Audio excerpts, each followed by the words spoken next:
السلام علیکم ورحمۃ اللہ وبرکاتہ۔ میری شادی کو 2 مہینے بیت چکے تھے، لیکن میں ابھی تک کنواری تھی۔ میرا نام عالیہ ہے، میں 7 سال کی تھی جب میری ماں کا انتقال ہو گیا، تو میرے ابو نے جلدی سے دوسری شادی کر لی۔ میری سوتیلی ماں سارا دن مجھ سے گھر کے کام کرواتی تھی اور کھانے کے لیے روکھی سوکھی روٹی دے دیتی تھی۔ میں کمزور تھی لیکن پھر بھی بہت خوبصورت تھی۔ جب میری سوتیلی ماں کی اولاد ہوئی تو وہ مجھ سے اور زیادہ بیزار ہو گئی۔ میرے باپ کو بیوی کے علاوہ کچھ نظر ہی نہیں آتا تھا۔ سارا دن گھر سے باہر کام کرتا اور ساری رات اپنی بیوی کو بند کمرے میں لے کر سویا رہتا تھا۔ اس نے بھی میری پرواہ نہیں کی۔ وقت گزرتا رہا، میں 14 سال کی ہو گئی۔ ایک دن میری سوتیلی ماں اور باپ کو کچھ ایسی باتیں کرتے ہوئے سنا کہ میرے کان کھڑے ہو گئے۔ میں چپ کر کے ان کی باتیں سننے لگی۔ میری سوتیلی ماں میرے باپ سے کہہ رہی تھی کہ اب عالیہ جوان ہو چکی ہے، اس کی شادی جلد از جلد کر دی جائے تو بہتر ہے۔ کیا پتہ وہ کسی کے ساتھ منہ کالا کر لے اور ہم کسی کو منہ دکھانے کے لائق نہ رہیں۔ اگرچہ زیادہ پڑھی لکھی سمجھدار تو نہیں تھی، لیکن باتوں کا مطلب جانتی تھی۔ اس دن مجھے اپنی ماں شدت سے یاد آئی۔ میں بہت دیر تک روتی رہی۔ مجھے اپنے باپ سے اچھی امید تو پہلے بھی نہیں تھی۔ اس نے اپنی بیوی کی ہاں میں ہاں ملا دی اور 1 مہینے بعد میری شادی کر دی۔ میرا شوہر 30 سال کا ہٹا کٹا جوان تھا اور میں 15 سال کی معصوم اور کمزور لڑکی۔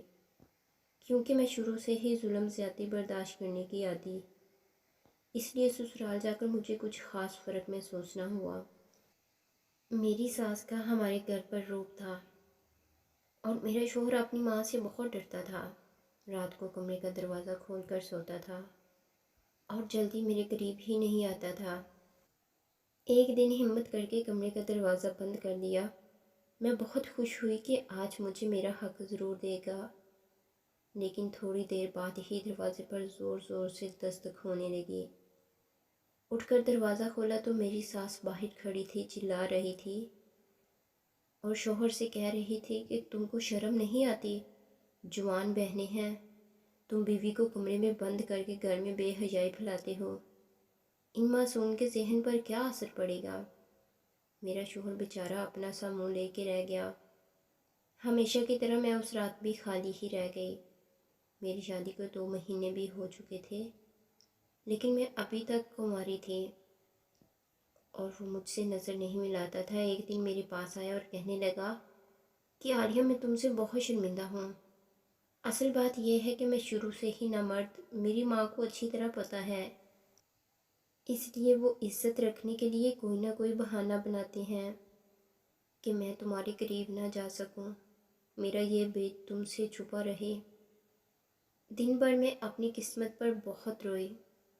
اگلے روز اپنی ساس کے پاس گئی اور کہا، جب آپ کو پتہ تھا کہ آپ کا بیٹا شادی کے لائق نہیں ہے تو آپ نے کیوں اس کی شادی کر کے میری زندگی برباد کی؟ میری ساس رونے لگ پڑی اور میرے آگے ہاتھ جوڑ کر کہنے لگی، بیٹی مجھے معاف کر دو کہ دونوں بیٹیاں بیاہ کر اگلے گھر چلی جائیں گی۔ میرا ایک ہی بیٹا ہے۔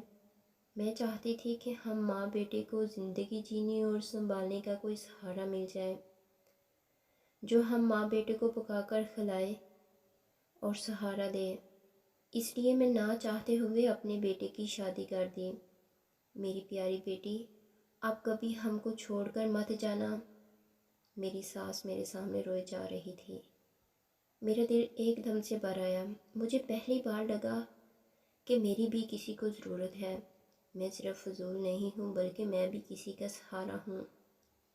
میں اٹھی اور اپنی روتی ہوئی ساس کو گلے لگا لیا۔ مجھے میری مرحوم ماں یاد آ گئی اور میں پھوٹ پھوٹ کر رو پڑی۔ اس دن کے بعد مجھے میری ماں اور میرے شوہر کو سہارا مل گیا۔ میری نند کی شادی ہوئی تو اس نے اپنا پہلا بچہ میری گود میں ڈال دیا، تو میری ادھوری زندگی کسی حد تک مکمل ہو گئی۔